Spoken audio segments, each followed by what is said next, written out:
Assalamualaikum warahmatullahi wabarakatuh. Perkenalkan, nama saya Hasbin Islamin dengan NIM 2133111178. Saya dari kelompok 5 akan mempresentasikan hasil kerja kami dengan judul Akuntansi Pertanggungjawaban. Baik, langsung saja. Pengertian akuntansi pertanggungjawaban. Akuntansi pertanggungjawaban adalah suatu sistem akuntansi yang dirancang untuk mengukur dan mengevaluasi kinerja unit organisasi atau individu yang berdasarkan tanggung jawab yang telah diberikan kepada mereka. Sistem ini berfungsi untuk mengidentifikasi sejauh mana seorang atau suatu unit organisasi bertanggung jawab atas hasil yang dicapai dalam pengelolaan sumber daya dan telah ditugaskan kepada mereka. Akuntansi pertanggungjawaban berfokus kepada pengendalian biaya dan kinerja yang menekankan pada prinsip bahwa setiap biaya dikeluarkan harus dapat dilacak ke pihak yang memiliki kontrol atau biaya tersebut. Yang ke B, struktur organisasi. Struktur organisasi akuntansi bertanggung jawab dapat dikelompokkan menjadi 3. Yang pertama, fungsional. Struktur organisasi fungsional adalah pengelompokan unit kerja berdasarkan aktivitas atau fungsi utama dalam organisasi seperti pemasaran, produksi, keuangan, atau sumber daya manusia. Yang kedua, produk. Struktur organisasi produk digunakan ketika organisasi memiliki beragam produk atau lini bisnis. Dalam struktur ini, setiap produk atau kelompok produk memiliki unit sendiri yang bertanggung jawab atas biaya, pendapatan, dan laba dan produksi tersebut.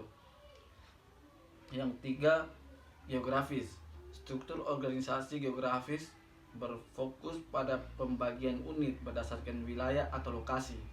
Dalam struktur ini, setiap wilayah memiliki otoritas atau tanggung jawab penuh untuk mengelola operasinya, termasuk pengendalian biaya dan pencapaian laba.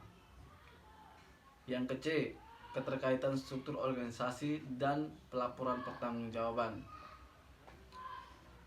Terkaitan antara struktur organisasi dan pelapor pertanggungjawaban dapat dijelaskan melalui 4 tingkat utama yang menunjukkan bagaimana tanggung jawab dan pelaporan didelegasikan dalam hierarki organisasi. Yang pertama, pusat biaya. Yang kedua, pusat pendapatan. Yang ketiga, pusat laba.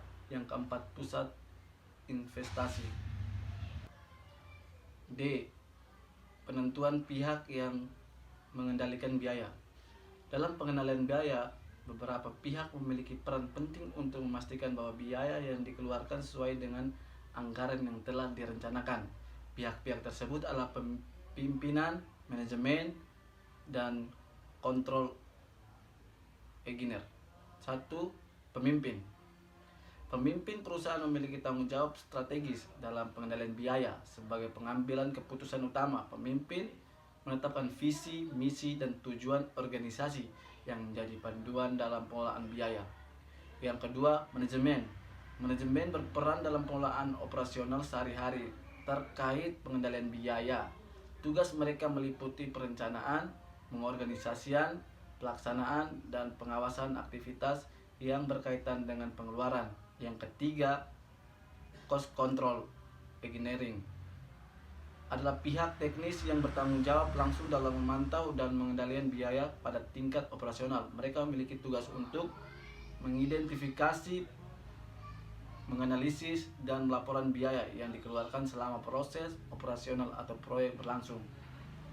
Yang ke E, tanggung jawab terhadap biaya overhead. Tanggung jawab terhadap biaya overhead mencakup 6 poin utama, yaitu pengelolaan biaya. Pengelolaan biaya overhead adalah proses mengontrol, mengalokasikan, dan memonitor biaya tidak langsung yang diperluatkan untuk operasional perusahaan. Yang kedua, perencanaan anggaran. Perencanaan anggaran untuk biaya overhead dilakukan dengan menetapkan proyeksi biaya yang dibutuhkan untuk periode tertentu. Yang ketiga, pengendalian biaya. Pengendalian biaya overhead melibatkan pemantauan realisasi biaya dibandingkan dengan anggaran yang direncanakan. Yang keempat, laporan keuangan. Penyusunan laporan keuangan yang mencakup biaya overhead, memberikan informasi transparan mengenai penggunaan dana untuk biaya tidak langsung.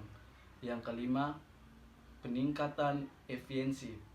Upaya peningkatan efisiensi bertujuan untuk meminimalkan biaya overhead tanpa mengurangi kualitas operasional. Yang keenam, pendidikan pelatihan. Pendidikan dan pelatihan bagi karyawan bertujuan untuk meningkatkan pemahaman mereka tentang penting pengelolaan biaya overhead. Yang ke F, laporan pertanggungjawaban. Laporan pertanggungjawaban adalah dokumen yang digunakan untuk menyajikan informasi terkait realisasi kinerja, anggaran, serta pengelolaan sumber daya oleh suatu unit atau individu dalam organisasi. Yang pertama, sebagai alat evaluasi kinerja. Laporan pertanggungjawaban digunakan untuk menilai sejauh mana unit atau individu telah memenuhi tanggung jawab mereka sesuai dengan target atau anggaran yang telah ditetapkan. Yang kedua, sebagai dasar pengambilan keputusan. Tujuan lain dari laporan pertanggungjawaban adalah memberikan informasi yang relevan dan akurat kepada manajemen untuk mendukung pengambilan keputusan. Yang ketiga, karakteristik laporan pertanggungjawaban. Karakteristik laporan pertanggungjawaban yang direncanakan untuk meningkatkan efisiensi. Berikut adalah karakteristik laporan pertanggungjawaban. Yang pertama, laporan harus sesuai dengan struktur organisasi. Yang kedua, laporan harus konsisten. Yang ketiga, laporan harus tepat waktu. Yang keempat, laporan harus diterbitkan secara teratur. Yang kelima, laporan harus mudah dipahami. Yang keenam, laporan memuat rincian yang memadai. Yang ketujuh, laporan harus menyajikan data perbandingan. Yang kedelapan, laporan harus analitis. Yang kesembilan, laporan untuk manajer operasional harus menyajikan informasi fisik dan nilai rupiah. Yang ke-H, analisis penyimpangan dan anggaran fleksibel. Analisis penyimpangan dan anggaran fleksibel adalah konsep penting dalam manajemen keuangan yang bertujuan untuk membentuk organisasi memahami dan mengelola anggaran mereka secara efektif. Analisis penyimpangan adalah proses untuk membandingkan antara anggaran yang telah direncanakan sebelumnya dengan hasil aktual yang terjadi. Perbedaan yang ditemukan dalam analisis ini disebut penyimpangan. Penyimpangan dapat berupa penyimpangan positif atau penyimpangan negatif.